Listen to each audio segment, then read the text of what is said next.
Oi, come on. Are we on, Trev? Yeah. Are we on? Welcome everyone. Look at this.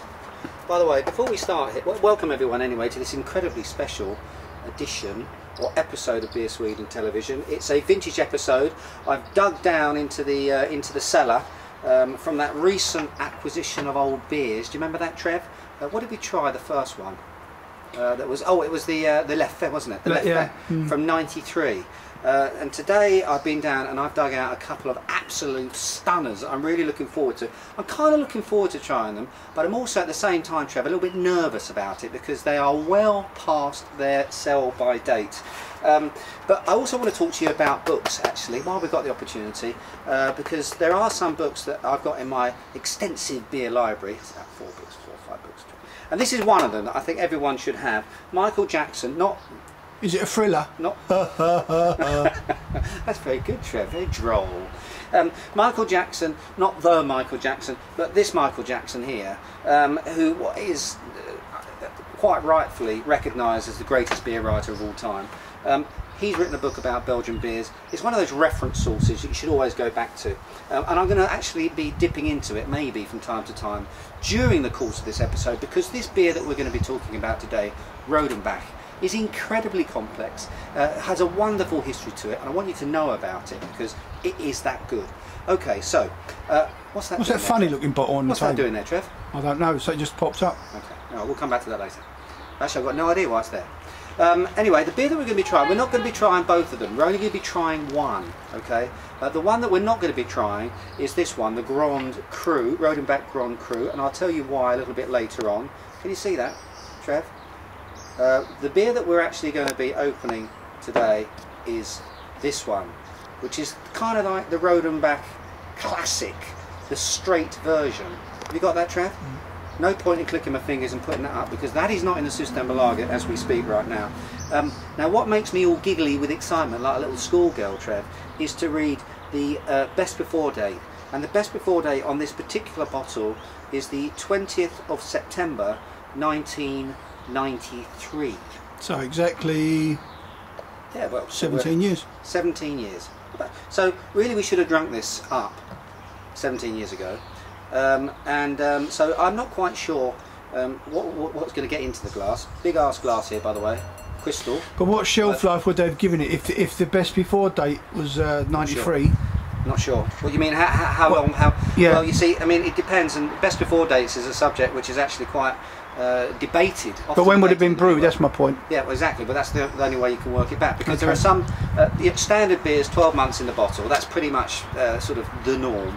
But of course there are beers that have got high ABV content, certain styles that benefit from aging. Trappist beers, for instance, that put 5 years, 6 years. It's quite arbitrary. Basically, the actual brewery can set a certain amount of.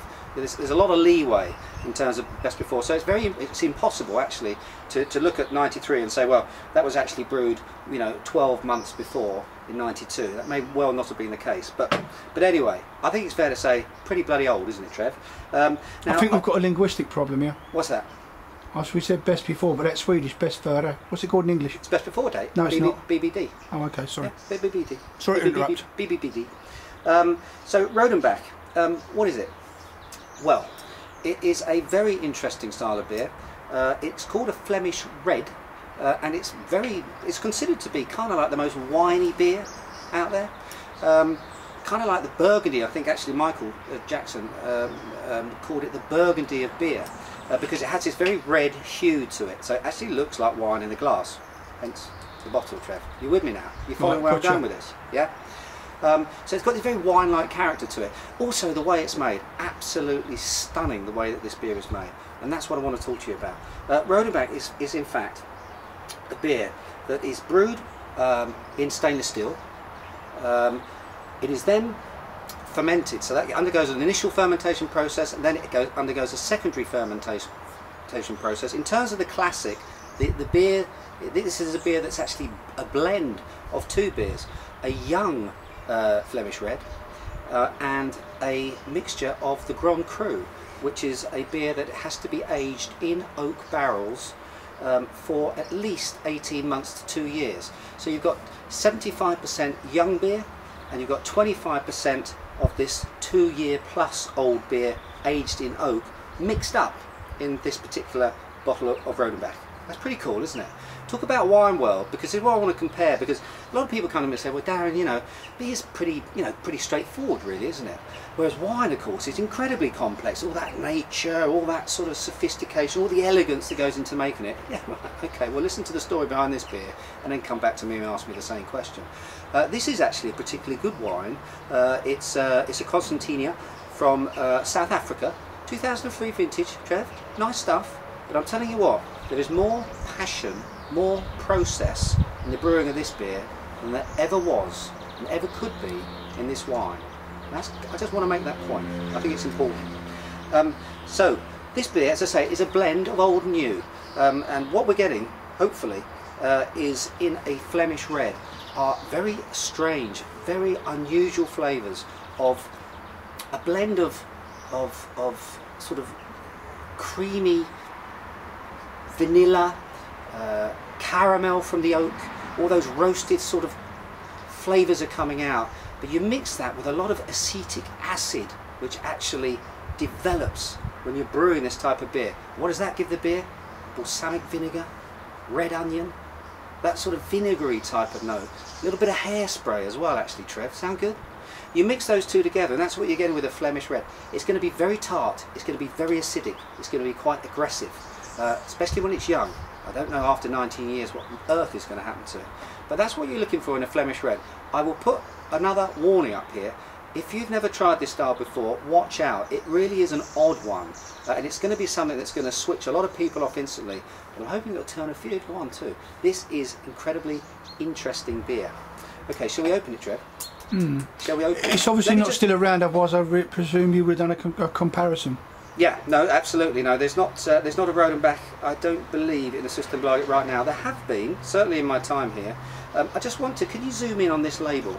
Because I want to show you, you can see the graphic here, can't you, the label? You see these oak tons. Now these are the, because when we think of casks, often we're thinking about, you know, sort of 40 litre casks or something, you know, like this sort of size. These tons or casks actually floor to ceiling high. They are absolutely massive. Some of them, in fact, the oldest ones in Rodenbach, the brewery, date back at least 170, 180 years old. And it's amazing what they do with them. Every time they use them, they actually, once they've drained them away, they actually scrape the inside of them again. And so these things are between 5 and 10 centimetres thick, the actual walls of this thing. So you get a lot of this fresh sort of caramel type quality that goes into there. During this third fermentation process, as it were, you know, one in stainless steel, then another one in maturation actually takes place in the barrels themselves, and they lend the beer this kind of lactic and acetic sort of acid flavours to them, which results in all this hairspray and yoghurt and all sorts of strange things.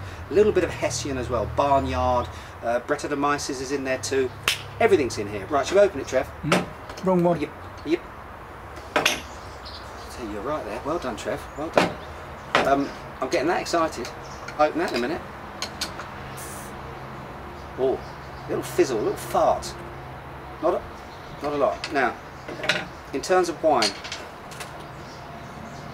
I instantly got a red wine here. I'm going to pour this with the reverence that it deserves.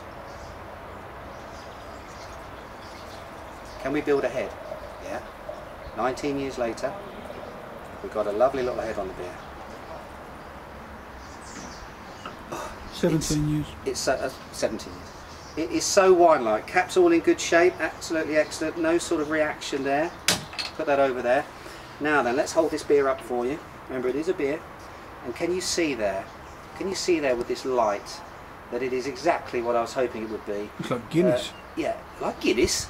You've got this. Can you not see this red type of tinge to it? No, a little bit of luminance. It's not coming through. No. Perhaps it's because I'm facing the sun. It's coming through the glass beautifully here. You've got a very, very nice red sort of tinge to this. Mahogany red, I would suggest it is. Absolutely lovely.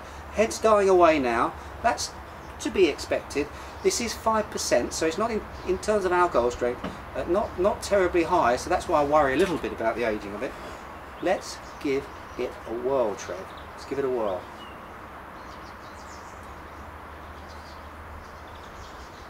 Well, it's got all those things I said. It's got an awful lot of balsamic vinegar, red onion.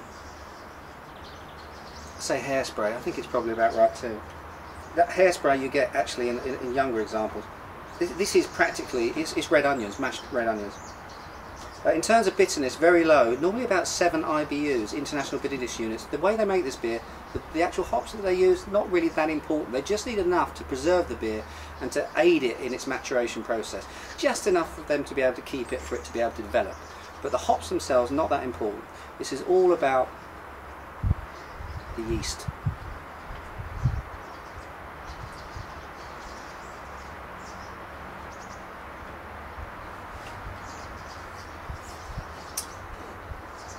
Well, it's drinkable, Trev. That's the first thing I'll say. It's drinkable. It's lost. Oh, I can smell it now. Can you smell it? It's got a huge nose on it. It's lost a lot of its. But it's not fresh, and it tastes a little bit flat and stale, to be honest with you. It just tastes a little bit lifeless. The body of the beer is gone. It still has a very nice sweetness to it, very wine gummy sweetness to it. Bitterness is not there at all. Really, the bark on this dog is still left in its nose. That's still pretty intact actually, and interesting. Unfortunately, in the flavour, it really has kind of collapsed a little bit. So you're left with some very nice sort of winey notes up front. There's no sort of tannic, if I'm going to refer to wine again, structure at the end. It kind of just sort of disappears. So I don't know. I'm pleased that, you know, that obviously we've got to try it. It's a great story, and if you can get this a little bit fresher than 17 years, do it. It's worth it, because I really do feel this is a very wine-like beer, and in the way it's made, in that whole process, I think is a great example. If someone says to you, you know, well, beer's actually all made in stainless steel, you know, vats off the E4 somewhere, you can always say to them, actually, it's not, and you can explain the story behind this one. It's great stuff. Interesting. Looking forward to trying the Grand Cru. We'll see. That's got a little bit more oomph to it because this is 6%, and it's only comes out of the tons, out of the oak casks. So that's going to have a little bit of different sort of vibe to it. So we'll try that one a little bit later down the line. But until now, I'm going to nurse this one and look after it. It deserves it. 2 old men. Until next time, cheers and beers.